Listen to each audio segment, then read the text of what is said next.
Ladies and gentlemen, I am an aspiring professional chess player. Will I ever become a professional? Probably not. But I have started here on my YouTube channel a Road to Glory series where I will become a titled chess player.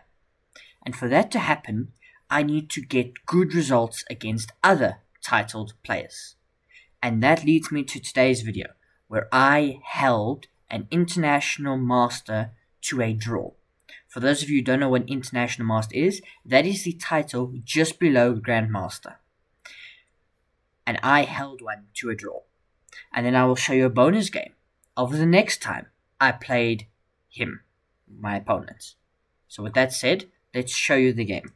My proudest achievement so far. This isn't even the game. I need to go to the other one. It was this. It was in the chess.com opening roulette, and we were given the Aljorken's defense. And we got this position. This is what we started with. So I played e5. We had knight d5. And then I played d4. He played d6, knight f3. He went here. I defended my knight. He went e6. All theory so far. We got all the way here. This was all theory. Take. And the first move out of theory c5 is a blunder because I simply lose a pawn after all the exchanges. I'm simply down a pawn. That is not the end of the world, but black is now better. And it's not great to blunder a pawn on move 9 when the first 8 moves have been completely book theory. But I did not let my head drop. I developed my knight. He castled. I attacked the bishop. I took space. I wanted to grab the bishop, and I did. I grabbed the bishop. I developed my bishop, so I've got 2 bishops. So I was like, okay, I need every small advantage I can get. I've got the bishop pair now. I'm down a pawn. It's not the end of the world. We're going to continue playing. I don't want to trade rooks. I bring my king up. He trades rooks. Of course he would. He's up a pawn. Rook g8. So far, you can see we're 8 minutes down. Not too much thinking really going on. And I was like, do I trade rooks? Don't I trade rooks? I decided to trade rooks because his knight has to go backwards. And maybe now I can get some activity going. It's still, he's not winning completely. He's up a pawn, but it's not the end of the world. So I centralize my knight. It's not the best move. The preferred move here is just simply bishop to g3, getting the bishop out the way. It might be targeted. Or here bishop to g5. Not bishop. That's not bishop g5. This is bishop g5, just targeting the knight. So one of these 2 moves. I decide to just centralize my knight. It's not a bad move. It's a good move. They target a pawn. I push it forward. The best move. The knight goes here, targeting my bishop. I move it out the way. That's why maybe earlier I could have moved it so that that move doesn't come with a tempo, these slight inaccuracies. He targets my knight, and I was like, I don't know how good a move that is. Because, like, there was something in my mind, and you can go back. I've got the video, the section of the stream where I played him. It is on the channel, and it'll probably be linked in the description down below. I was like, I don't know how good a move that is, because, like, dropping my knight back is a mistake, a genuine mistake, but I just thought that's really, like, I'm not going to take the pawn. Knight g5 is the preferred move. I was also thinking of jumping my knight in here. I thought maybe I need to go here to get my knight into there. Taking is not good, because he just plays here, and now the one advantage I had where he had doubled pawns is kind of gone. So f5, knight drops back as a mistake, but he makes a miss. The move for him to capitalize is king to f7, or bishop to f6. I understand king e7, I do not understand bishop to f6. Instead, he plays knight to c3, targeting my bishop. My bishop moves out the way and targets that pawn, which is now defended by the knight, so now you probably need to play king f7. Instead, plays b5. Very nice move, but I drop my bishop back. And now I'm worried because I'm like, this is going to fall. So I find the only move that gives the game to 0-0-0 and not black a slight edge. And it's a logical move. For me, at least, it's a4. Oh, sorry, knight f3, targeting the bishop first. And now, after we target it again, a4. And it's logical because you might say, well, take, all of this happens, but I grab this pawn. And this from here, I was fairly confident I could hold. Once everything had been simplified on the queen side, I was fairly confident I might actually just hold here. Because we've each got 6 minutes, and he's still up a pawn, but all these pieces, all the pawns, all the pieces, are on the same side of the board. As long as I don't do anything stupid, I should be okay. His dark squared bishop is kind of repelled. It can come out this way. But, having 2 bishops, maybe his knights will be better now. Because, bishops are nice when you've got targets on the opposite side of the board. One whole side of the board has been cleared of pawns. There is nothing from A to D in terms of pawns. So maybe the knights are better. They can get in nice and close. We'll see. Knight f7 targets my pawn. I bring the pawn back. My bishop back. Not my pawn. So you can take this, but I'll just take and then I'll grab that pawn. And then you'll have weaknesses. So I was fairly happy. So he played knight 65. I took, and went here.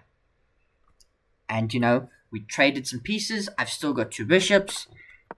I went here, targeting the knight. He brought the knight back. And I thought, oh, fork. Not really. He goes here. And we agreed to a draw. It was a draw by agreement. He moved the bishop back and offered me a draw. I thought about it. And then I took the draw because there's nothing here. I thought, because when I played this move, I thought, oh, fork. But he could bring this back. It's the only move. Otherwise, he would have lost the knight. And the thing is, this is just a draw. And I took it. It's a draw in hand. And I don't think I did anything particularly special. Look, I blundered a pawn. On c5, I blundered a pawn. 100%. But from here, he never had a massive advantage. I got the bishop pair. I just kept my pieces nice and solid. I didn't make any weaknesses. He had a doubled pawn structure. I had 2 bishops, so these slight things were good for me. Knight d2 was a mistake because I went the wrong way, but I brought the bishop back. It got hit. I brought it back again. And then what I found was really nice here. I targeted the bishop a couple of times, and then I found the crucial move. If I don't find this move, I'm completely lost. Like, this is the point which I'm most proud of. Because it's the only move that I don't lose. If I don't find this move, I probably lose the game. And that's a4. What? Why can't you see it on the board? Oh, you can. It just, for some reason, it has disappeared. Why did that happen? Anyway, take, and we go up here. Once this simplified, I was fairly certain it would be okay. And 9 moves later, we agreed to a draw. But what happened the next time we met? Well, shock horror. It was also an opening roulette. It was this month's one in January. And we were given the King's Indian, which is a very fighting opening. Which is probably not what you want to play against an IM, who will probably be a GM soon. I played knight to f3, and we got all the way here. Again, all opening theory. We know this very well. And then I made an accuracy. It's the second time in a row where the moment we get out of theory, I make a mistake. What is needed to be played here is bishop g5 is the best move. You target the queen, and if f6, then bishop h4, and then you're fine. You've got the bishop out the way, and it can come back this way and all sorts of stuff. That's what I should have played. Instead, I played bishop d2, played f5 straight away. The best move. It's still level, but here... I'm laughing already. I played h3. How is h3 a blunder? I do not understand, but it's a blunder if, and only if, knight takes. And this is a common trap in some openings, because I would go here, f takes e4. And you might say, but you're not lost. Knight takes e4, check. We get that back. So I would play something like king g1, boom. And everything's just going to fall apart from here. But I was given a lifeline. He went back to f6. Big miss. I developed my bishop, best move, got kicked out. I took, which was okay. I went here. But now the knight's in and everything's falling apart, and I played long castles, which was a horrible mistake. Because I just thought, there's no way I can castle long. This is going to go down, and queen, rook, everything will just stare along this file. And I was like, there's no way I can do that. So short castles, again, He needs to find the best move, but it was the move I was fearing. It's f takes. F takes e4, knight takes e4, take. And the bishop went here. I was like, uh-oh. Here. And now I did something inexplicable. Of course, if you're a normal person, you'll be like, oh yeah, knight d4. No. For you do not see what I see.